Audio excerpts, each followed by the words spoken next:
Hey, good morning, everybody.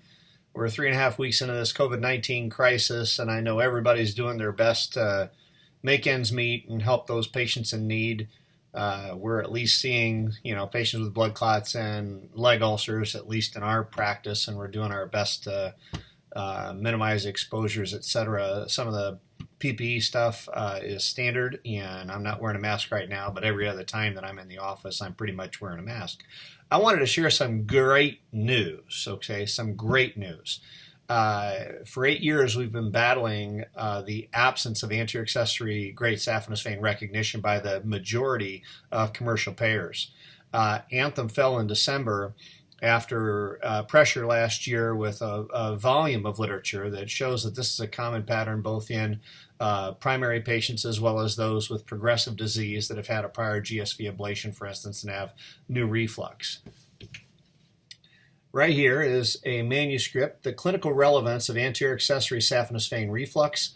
This is a registry project. It is available right now at the Journal of Vascular Surgery, Venous and Lymphatic Disorders, and the way to download this is basically Google clinical relevance of anterior accessory great saphenous vein reflux.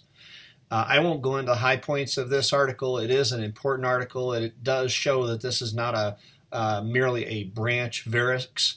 It is something that without registry support, in other words, this project came entirely out of the ACP Pro legacy data. This is the data that we started with. And so this is an important paper that is one of the reasons why we have a registry. This registry started as we had pressures on our specialty. We needed to start showing that there's more to this than just the great saphenous and the small saphenous. If you're struggling with this in your neighborhood, which again, this occurs in 10 to 15% of patients that you see with superficial venous incompetence, my hope is that you'll find this article is helpful as you do your pre-authorizations requesting coverage for these patients. In parting, if your schedule's full, you're blessed. If your schedule's not full, that means you've got some extra time. If you've ever thought about participating in a registry and showing the work that you do that's good for your patients is actually able to be good for everyone, I want you to think about what you can do talking to your vendor, that is your EMR vendor, on how you can potentially participate in the registry. It's not cost prohibitive. This is something that is very important, and it's something that may be mandated down the road.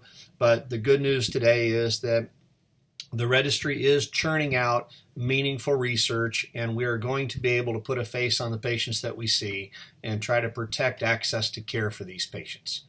Listen, stay safe, stay healthy, be a presence in your community, maintain relevancy, and bottom line is we'll see you on the other side. Godspeed.